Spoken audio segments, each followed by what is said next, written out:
Olá pessoal, tudo bem? Eu sou Eduardo Garibaldi, aluno de Relações Internacionais aqui da FAAP, em mais um episódio do OcaCast, o podcast do Observatório do Continente Africano. Hoje eu trouxe em estreia duas pessoas muito especiais, minha amiga pessoal Maria Cecília, como apresentadora. Tudo bem, amiga?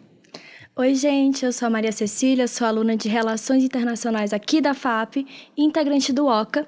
E antes de começar, eu queria reiterar para vocês acompanharem a gente nas redes sociais do OCA, o Observatório do Continente Africano, no Instagram, no Threads, no Blue Sky, no Twitter. E para acompanhar o podcast sempre, a gente está no Spotify agora com formato de videocast. E também você pode assistir agora no canal do YouTube e a Rádio TV FAP. E para debatermos o tema de hoje, o conclave e os cardeais africanos, trouxemos um convidado mais que especial e nosso professor, o professor Igor Alves. Tudo bem, professor? Olá, tudo bem? Eduardo, Maria Cecília, muito obrigado pelo convite. É um prazer estar com vocês aqui no OcaCast. É um prazer, professor. E para começarmos, eu vou dar uma breve explicação do que é o conclave, né? O conclave é uma eleição fechada para eleger o novo Papa, onde os cardeais se reúnem na Capela Sistina do Vaticano e, isolados do mundo exterior, eles debatem para conseguir decidir qual será o próximo líder da Igreja Católica. O sinal da fumaça branca indica que o próximo líder já foi eleito. Bem, apesar do Papa já estar eleito, que é o Papa Leão, durante o processo da eleição papal teve diversos nomes em destaque e eles eram favoritos para ser elegidos como Papa, dentre eles Peter Turkson, da Gana, Fridolin Bongo Bezungo, da República Democrática do Congo, Ignace Bessi Dogbo, da Costa do Marfim e o mais forte dos candidatos, Robert Sará, do Guiné. Professor, você poderia falar mais sobre o perfil de cada candidato e se existiu alguma chance ali de a gente ter um Papa africano? Claro, inclusive eu pude acompanhar um pouco mais de perto o conclave lá diretamente de Roma por uma missão acadêmica aqui pela FAP, onde a gente levou 3 estudantes de Relações Internacionais também. E a verdade é que é muito difícil a gente especular, né, quem eram os papáveis, se os candidatos africanos tiveram ou não tiveram votos dentro do conclave. A verdade é que é tudo grande especulação. Mesmo quando se fala em, esse aqui é o mais favorito, esse aqui é o que mais tem chance. Gente, a verdade é que ninguém sabe. Tá? O que acontece dentro do conclave é algo realmente muito vedado. E os movimentos de associação, os movimentos políticos lá dentro, eles são muito exclusivos. Bom, em relação a esses 4 cardeais que vocês falaram, né? O continente africano é hoje o continente onde o cristianismo mais cresce. Sim. Né? Em relação a esses 4 cardeais especificamente, são cardeais que têm uma visão política, né, uma visão religiosa, inclusive, mais conservadora do que progressista, principalmente o cardeal Turkson e o cardeal Sará. Esses 2 cardeais possuem uma visão conservadora, como eu falei, e muitos falaram, né, olha, o cardeal Turkson ele tem grande chance de ser eleito, né? Eu acho que tinha um impeditivo, que é a idade dele. Né? Ele completou 80 anos, se eu não me engano, tinha 79, completou 80, então é uma idade já bastante avançada para chegar ao posto de Papa. Basta a gente comparar com o Robert Francis, o atual Papa Leão, que foi eleito com 69 anos de idade, então bem mais jovem.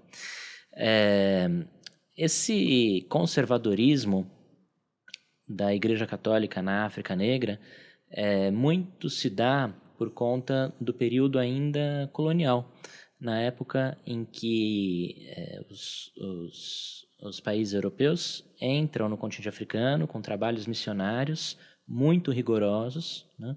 E a conversão dessas pessoas acaba sendo também bastante intensa. Né? Então, mantém-se na África Negra, em muitos dos países da África Negra, ainda uma tradição católica bastante conservadora. Por que na era moderna, mesmo o continente africano sendo um continente que mais cresce o cristianismo, por que ainda não tivemos um Papa africano na era moderna? Essa é uma pergunta muito boa, né, Eduardo? A tendência é a gente achar que isso tem a ver com, talvez, ainda resistências preconceituosas ou algo do tipo, né? Acho que depois da eleição do Papa Francisco, né, do Jorge Mário Bergoglio, a Igreja Católica ela começa a se abrir um pouco mais para olhar as diferentes realidades desse mundo católico, né?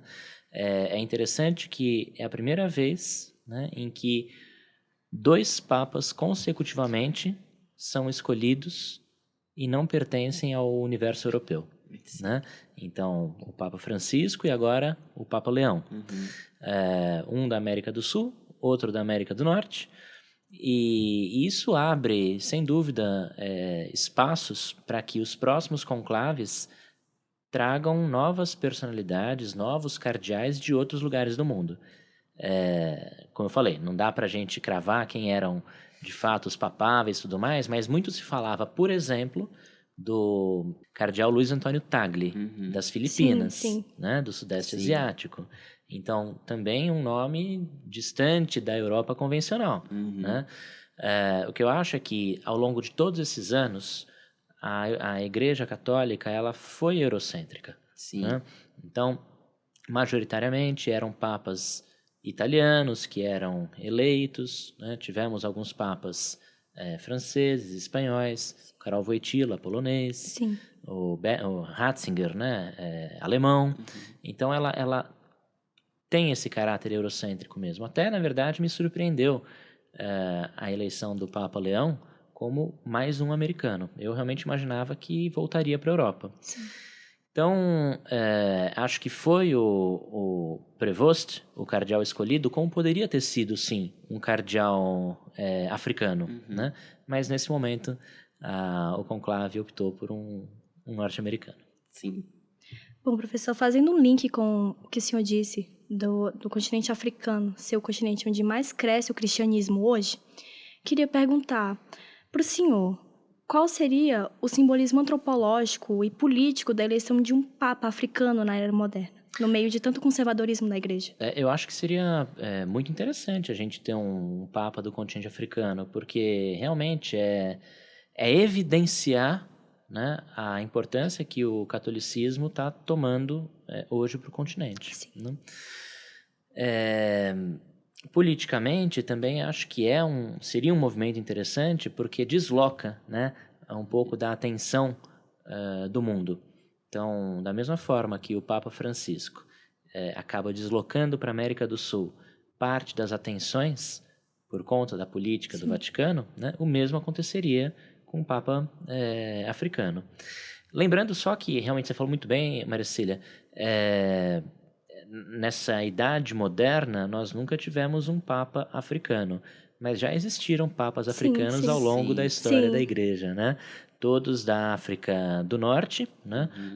Nunca da África subsaariana, nunca da África negra, né?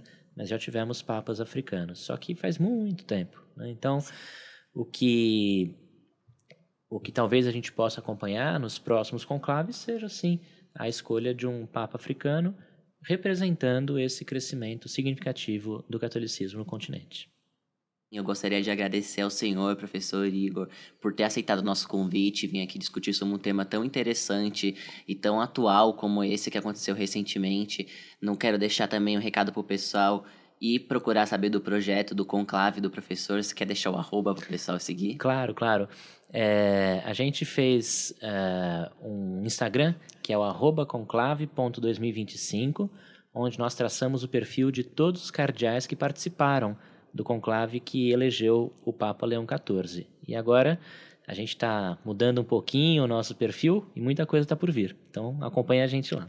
Quero agradecer de novo ao professor Igor. Muito importante a gente estar falando aqui desse assunto que é muito importante, está muito atual, apesar da gente já ter elegido um Papa, né, professor? Muito obrigada. E eu aguardo vocês, telespectadores do OcaCast, para o próximo episódio. E antes da gente encerrar, eu quero ressaltar o trabalho de quem está fazendo tudo isso acontecer por trás das câmeras. No áudio, Brenda Mendes. No playout, Lara Carvalho. Na direção de imagem, Pedro Giovanelli. No roteiro, Maria Cecília Teixeira e Eduardo Garibaldi. E, por fim, na produção, Micael Roja. Muito obrigada, gente. A todos. Tchau, tchau. Tchau, tchau. Tchau, tchau.